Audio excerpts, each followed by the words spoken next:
Welcome to Star Achievers. Today we are here to discuss DNA fingerprinting. इसको हम DNA profiling बोल देते हैं या DNA टेस्ट भी बोल देते हैं। DNA फिंगरप्रिंटिंग एक ऐसी टेक्निक है जिसमें DNA के कुछ एरिया के न्यूक्लियोटाइड सीक्वेंस को स्टडी किया जाता है जो हर इंडिविजुअल में यूनिक होते हैं।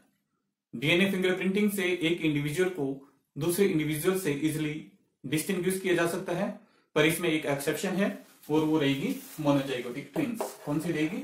Monozygotic twins. क्योंकि ये जो मोनोजाइगोटिक ट्विंस होते हैं ये सेम एम्ब्रियो से डेवलप होते हैं, इसलिए इनके जो डीएनए फिंगरप्रिंट्स हैं वो भी सेम ही होंगे।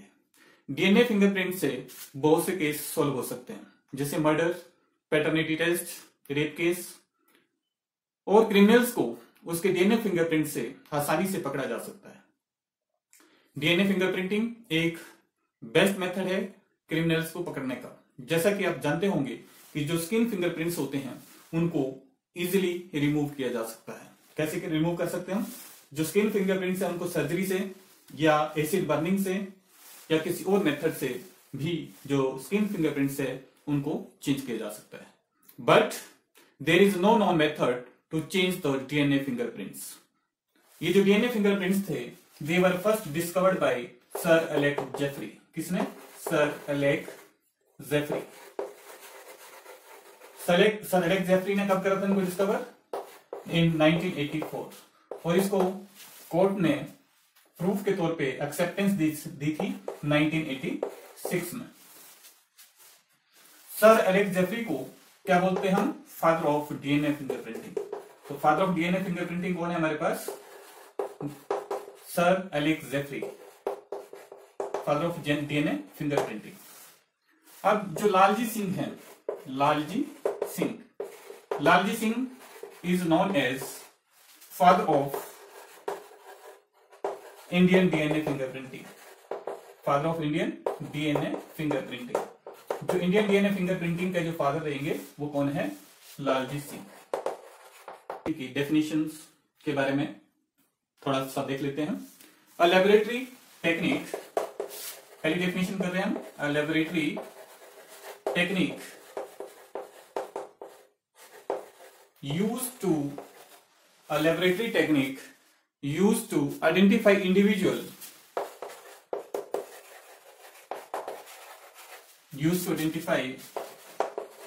individual by using bodily samples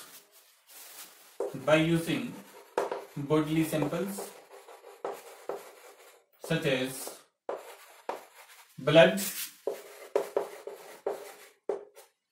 saliva, hairs, etc. is referred as DNA fingerprinting. Is referred to as DNA fingerprinting.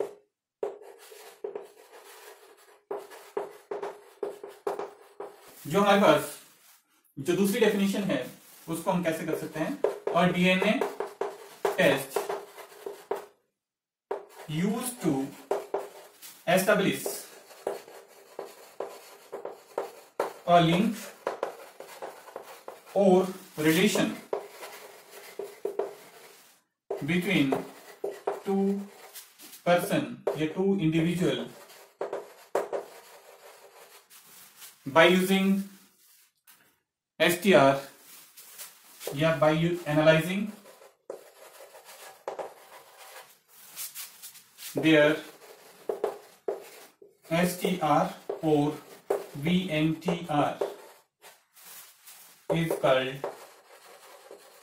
DNA fingerprinting.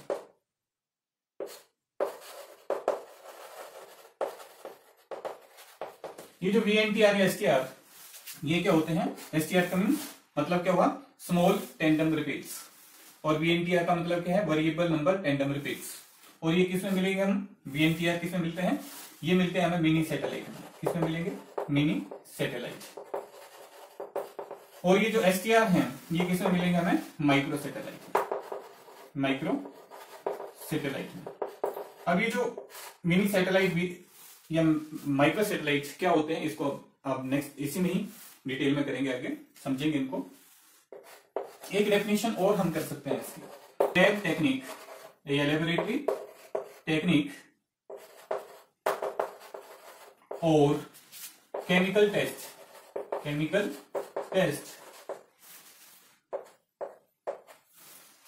a lab technique or chemical test that show genetic makeup of individual, that show genetic makeup of an individual। इन तीनों में से जो भी definition easy लगे उसको आप याद कर सकते हैं। अब हम इसका बेस समझते हैं, डीएनए फिंगरप्रिंटिंग का बेस क्या है। जो डीएनए फिंगरप्रिंटिंग है उसका बेस क्या होगा, जैसे हमें पता है कि जितने भी ह्यूमन बींग्स होते हैं या ह्यूमन बींग्स हैं, ह्यूमन जीनोम में कितने बेस पेयर रहेंगे, 6.6 इंटू 10⁹ बेस पेयर। अब इसमें जो 6.6 इंटू 10⁹ बेस पेयर होते हैं, इसमें जो 99.9% जो डीएनए होगा वो क्या होगा, सब में सेम रहेगा। ओनली 0.1% जो डीएनए है, जो 0.1% डीएनए है वो डिफर करता है। तो 0.1% में कितने बेस हो जाएंगे, 3 इंटू 10⁶ बेस पेयर रहेंगे। अभी जो 99, जैसे अगर हम समझें इसको कि जैसे हमारे पास ये डीएनए है, इसका मेजर पोर्शन तो क्या करेगा, 99.9% जो होगा वो क्या है हमारे पास, वो रहेगा हमारे पास बल्क डीएनए बोल देते हैं इसको हम, बल्क डीएनए। और ये जो 0.1% है इसको क्या बोलेंगे हम, रेपिटेटिव डीएनए, रेपिटेटिव डीएनए, इसको क्या बोल रहे हैं हम, रेपिटेटिव डीएनए बोल देते हैं। ये जो बल्क डीएनए है जो 99.9% होता है, ये हर इंडिविजुअल में, हम में, आप में, सब में ये जो है वो सेम रहता है। ओनली जो 0.1% जो डीएनए है, जो कितने बेस पेयर होंगे उसके 3 इंटू 10⁻⁴ बेस पेयर होते हैं, वो सब में डिफर करता है। और यही जो है वो बेस है डीएनए फिंगरप्रिंटिंग का।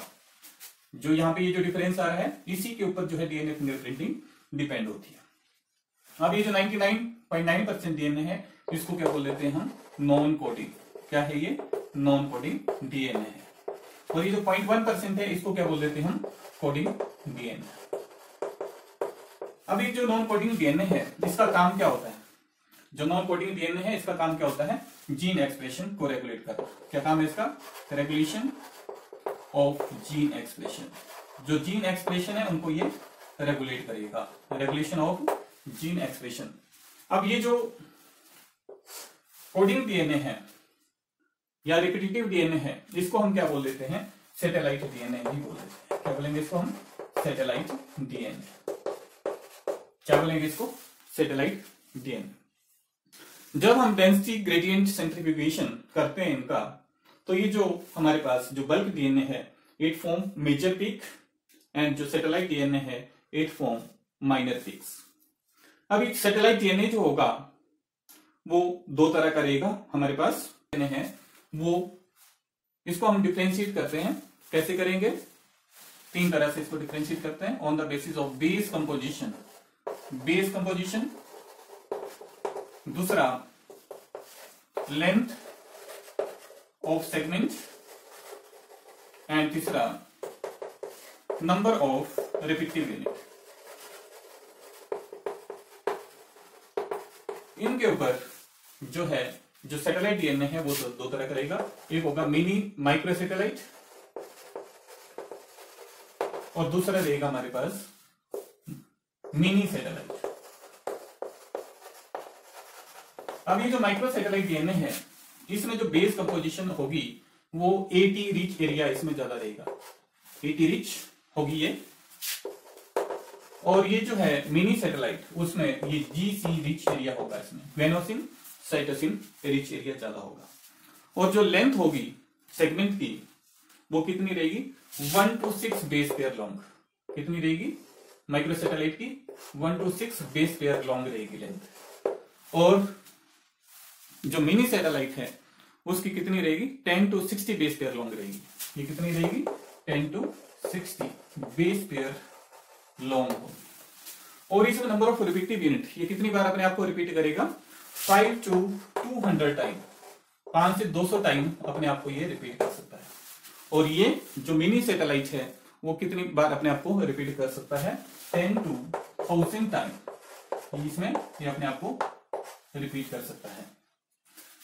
इसका जो एग्जांपल रहेगा आपके पास माइक्रो सैटेलाइट का, उसमें क्या रहेगा STR एंड SSR, और इसका एग्जांपल क्या रहेगा हमारे पास VNTR, variable number tandem repeat.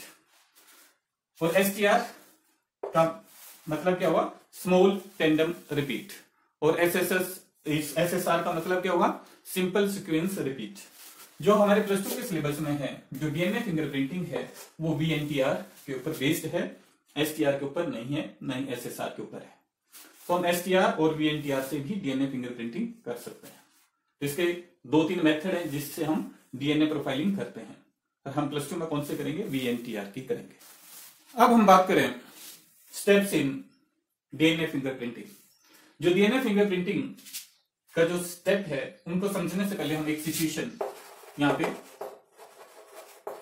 मानते हैं, सिचुएशन ले लेते हैं जिसमें क्या हुआ, एक क्राइम सीन है, क्राइम साइट है जिसमें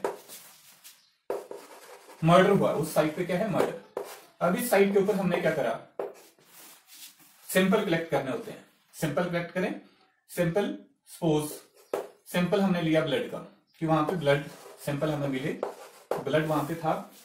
तो ये जो ब्लड था, एक तो जिसका मर्डर हुआ है उसका होगा, और एक जिसने मर्डर किया है एक उसका होगा। अब उन सैंपल्स को क्या करना, हमने कलेक्ट करना होता है, और उसकी डीएनए फिंगरप्रिंटिंग करके उसको सस्पेक्ट जो होंगे हमारे पास, जैसे हमें शक हो रहा है कि पर्सन एक ए है एक बी है, इन दोनों में से किसी ने मर्डर किया है, तो हमने क्या करना है, इनके ब्लड जो सस्पेक्ट है उनको लेके इस ब्लड को क्या करना है, इसकी डीएनए फिंगरप्रिंटिंग करनी है, और जो असली मर्डरर होगा उसको क्या करना है, उसको पकड़ना है। तो अब हम देखते हैं कि इसको हम किस तरह से डीएनए फिंगरप्रिंटिंग करते हैं। तो पहली क्या हुई, source of DNA. Step first क्या रहेगा, सोर्स ऑफ डीएनए। जो डीएनए की सोर्स है वो क्राइम सीन से हम कैसे कलेक्ट कर सकते हैं, किस किस की फॉर्म में कलेक्ट कर सकते हैं, WBC की फॉर्म में कलेक्ट कर सकते हैं, अगर वहां क्राइम सीन में WBC है, ब्लड है या सीमेन है, वेजिनल स्वैब है, हेयर फॉलिकल्स हैं, स्किन सेल्स हैं। स्किन सेल जैसे अगर वो लड़ भी रहे हैं तो उनके जो नाखून होते हैं, खरोंच जो मारेंगे उसमें भी स्किन सेल हम कलेक्ट कर सकते हैं। तो जो सोर्स ऑफ डीएनए होगी वो क्राइम सीन से कैसे निकाल सकते हैं हम, कैसे ऑब्टेन की जा सकती है, WBC से, ब्लड से, सेमन से, वेजिनल स्वैब से, हेयर फॉलिकल या स्किन सेल से हम उसको जो है वो निकाल सकते हैं। तो दूसरी क्या हुआ, जैसे ये सोर्स ऑफ डीएनए थी हमारे पास, जो क्रिमिनल साइट के ऊपर हमें कुछ भी सैंपलिंग मिली है, तो उसके बाद उसका जो सेकंड स्टेप रहेगा वो रहेगा एक्सट्रैक्शन। अब क्या रहेगा second step, extraction of DNA. अब ये जो डीएनए है इसको जो सैंपलिंग थी उससे कैसे एक्सट्रैक्ट करेंगे, उसको एक्सट्रैक्ट करेंगे हम हाई स्पीड सेंट्रीफ्यूगेशन से। कैसे एक्सट्रैक्ट करेंगे उसको, हाई स्पीड सेंट्रीफ्यूगेशन टेक्निक से। हाई स्पीड सेंट्रीफ्यूगेशन में क्या होगा, जो सेल हैं उनके न्यूक्लियाई सेपरेट हो जाते हैं। जो हमारे पास सेल्स थे उनके न्यूक्लियाई हमने सेपरेट करे, और उस न्यूक्लियाई से क्या करा, हमने डीएनए को एक्सट्रैक्ट कर लिया। अब डीएनए की एक्सट्रैक्शन होगी। अब जो ये जो डीएनए है अगर हमारे पास एक डिजायर अमाउंट में नहीं है तो उसके बाद हम इसको क्या कर सकते हैं, एम्पलीफाई भी कर सकते हैं। अगर ये कम अमाउंट में है तो हमें एक स्टेप और करना पड़ेगा, एम्पलीफिकेशन। तो एम्पलीफिकेशन से क्या करना है, हमें ये जो एक्सट्रैक्टेड डीएनए जो लेस अमाउंट में है उसकी बहुत सारी कॉपी बनाते हैं हम। कैसे बनाएंगे, by polymerase chain reaction technique से। तो पॉलीमरेज चेन रिएक्शन टेक्निक से हमने क्या करा, जो डीएनए अगर हमारे पास कम अमाउंट में था उसको क्या करा है, उसका अमाउंट बढ़ा दिया है by using polymerase chain reaction. ठीक है। अब यहां पे जो नेक्स्ट स्टेप होगा वो हमारे पास क्या होगा, digestion of this DNA after obtaining from PCR method. इसको क्या करना है हमें, अब डाइजेशन करवाना है रेस्ट्रिक्शन एंडोन्यूक्लियस से। तो डाइजेशन, अगला स्टेप क्या रहेगा, डाइजेशन या ब्रेक डाउन ऑफ डीएनए या फ्रेगमेंटेशन ऑफ डीएनए विद या by using enzyme restriction endonuclease. Restriction endonuclease, ये जो रेस्ट्रिक्शन एंडोन्यूक्लियस है इनको हमें पता है क्या बोलते हैं, इनको मॉलिक्यूलर सीजर भी बोल देते हैं। रेस्ट्रिक्शन एंडोन्यूक्लियस ऐसे एंजाइम होते हैं जो डीएनए को एक स्पेसिफिक साइट के ऊपर कट करते हैं। तो रेस्ट्रिक्शन एंडोन्यूक्लियस क्या था, जो डीएनए हमारे पास ऑब्टेन हुआ है उसको क्या करेगा, ये एक पर्टिकुलर साइट के ऊपर कट कर देगा। अब इसके बाद जो हमारा अगला स्टेप रहता है उसमें क्या करते हैं हम, जेल इलेक्ट्रोफोरेसिस करते हैं।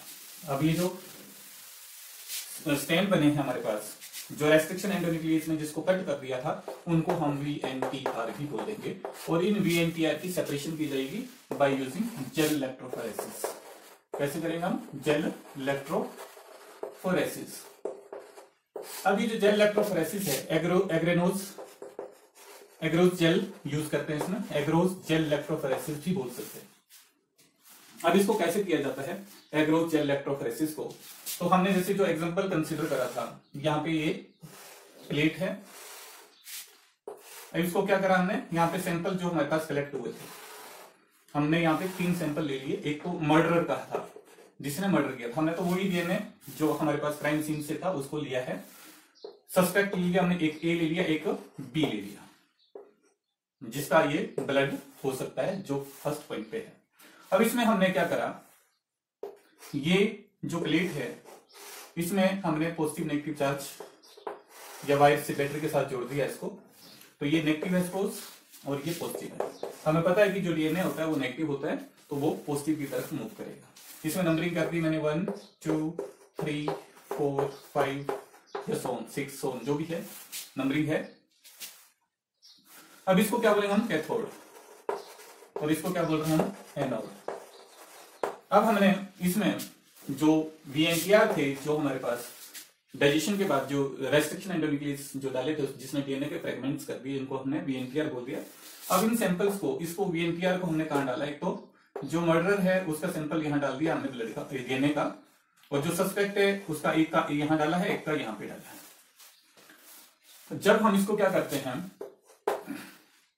करंट पास करा, तो ये जो जैसे सपोज मर्डर का जो डीएनए है, जो डीएनए के जो फ्रेगमेंट है या VNTR है, वो क्या करेगा, सपोज यहाँ पे इस पोजीशन पे जाके रुका है, या 2 पे भी रुका है या कहीं भी रुका है।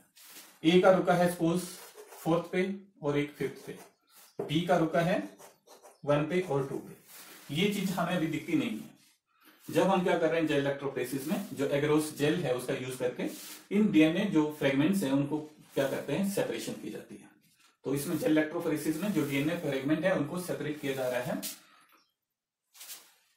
और अब हम देखें, ये जो डीएनए फ्रेगमेंट हैं ये हमें दिखते नहीं है, इनको विजुअलाइज करने के लिए हमें एक कार्सिनोजेनिक डाई, कार्सिनोजेनिक का मतलब हो गया जो कैंसर काउज करती है, कार्सिनोजेनिक डाई जिसको क्या बोलते हैं हम, इथीलियम ब्रोमाइड, इसका यूज करते हैं।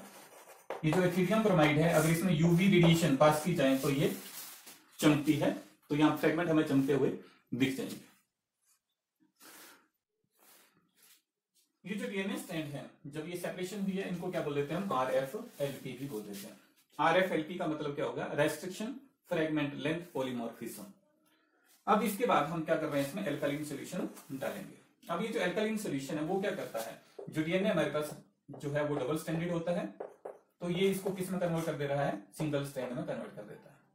इसमें अलग कर देगा, ये सेपरेट कर देगा सिंगल स्ट्रैंड पे। तो यहाँ पे डीएनए जो है वो सिंगल स्ट्रैंडेड हो गया है। कैसे हुआ, बाय यूजिंग एल्कालीन केमिकल्स या एल्कालीन सॉल्यूशन। अब इसके बाद हमें जो यूज करना है वो क्या करनी है, हमें साउदर्न ब्लोटिंग करनी है। क्या करनी है इसके बाद, साउदर्न ब्लोटिंग। साउदर्न ब्लोटिंग कैसे की जाती है, अब ये जो हमारे पास नेक्स्ट स्टेप है वो क्या है, साउदर्न ब्लोटिंग का। साउदर्न ब्लोटिंग में क्या यूज किया जाएगा, नाइट्रोसेलुलोज शीट का यूज किया जाएगा या नाइलॉन शीट का यूज किया जाता है। नाइलॉन शीट भी बोल सकते हैं इसको, इसका यूज किया जाता है। अब ये जो नाइट्रोसेलुलोज, ये जो इंप्रेशन यहाँ पे आए हैं डीएनए के जो फ्रेगमेंट सेपरेट हुआ है VNTR, इनको क्या करना होता है, अब इस प्लेट से इस सीट में, नाइट्रोसेलुलोज सीट में इसको ट्रांसफर किया जाता है। कैसे करेंगे, उस सीट को लो और उसके ऊपर रख दो, तो ये जो डीएनए है ये क्या करेंगे, ये नाइट्रोसेलुलोज सीट के ऊपर आ जाता है। और इसी को क्या बोलेंगे हम, साउथर्न प्लॉटिंग। साउथर्न प्लॉटिंग में क्या करा, जो इंप्रेशन आए थे डीएनए के उसको नाइट्रोसेलुलोज सीट में या सीट में ट्रांसफर करना ही क्या है, साउथर्न प्लॉटिंग है। अब साउथर्न प्लॉटिंग के बाद जो हमारे पास स्टेप रहता है वो रहेगा डीएनए प्रोब का यूज करना। क्या रहेगा, डीएनए प्रोब का यूज करना। तो जो नेक्स्ट स्टेप होगा हमारे पास वो क्या रहेगा, हाइब्रिडेशन विद डीएनए प्रोब। तो क्या है अगला स्टेप हमारे पास, hybridization with radioactive DNA probe. अब ये जो रेडियो एक्टिव डीएनए प्रोब है ये है क्या एक्चुअल में, यहां पे हमने क्या करा था, by using we can say alkaline chemicals, जो डीएनए था उसके जो स्ट्रेंथ थे उनको सेपरेट कर दिया था। सेपरेट करा था तो उसके बाद हमने क्या करना है उसको radio active probe. Radio active probe में क्या हो रहा है, सिंपल, रेडियो एक्टिव प्रोब में कॉम्प्लीमेंट्री सीक्वेंस होते हैं। क्या होते हैं, कॉम्प्लीमेंट्री सीक्वेंस, जिनको रेडियो लेबल किया गया है। रेडियो एक्टिव सीक्वेंस एक कॉम्प्लीमेंट्री सीक्वेंस है जिनको रेडियो लेबल किया गया है या रेडियो एक्टिव किया गया है।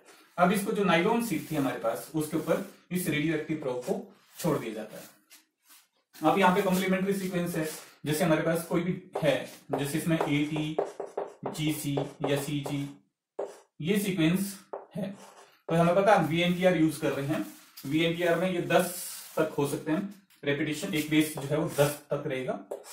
AT, GC या CG, AT इस तरह का स्ट्रेंथ है। तो इसका जो कॉम्प्लीमेंट्री होगा 1 2 3 4 5 6 7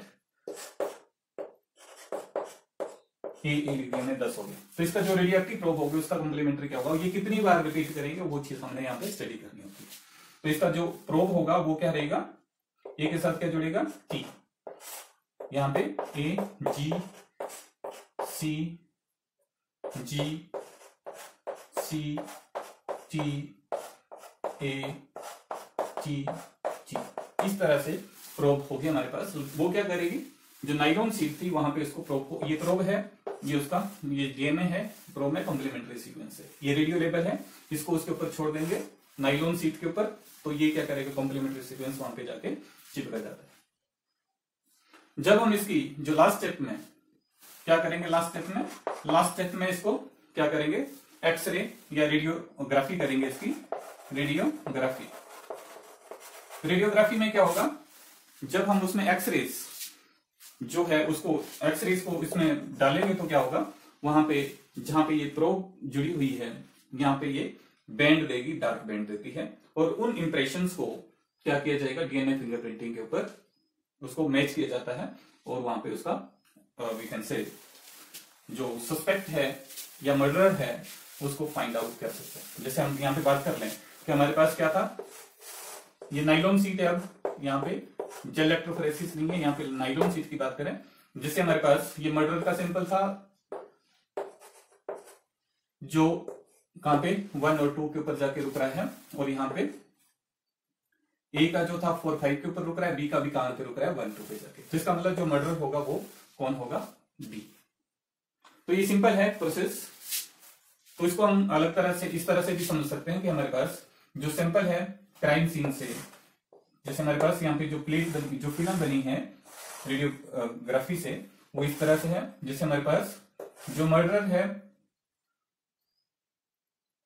उसका यहाँ पे क्रोमोसोम स्टडी किए जाते हैं, हर क्रोमोसोम जो मैच करता है उससे फिर मर्डर का हमें पता चल जाता है।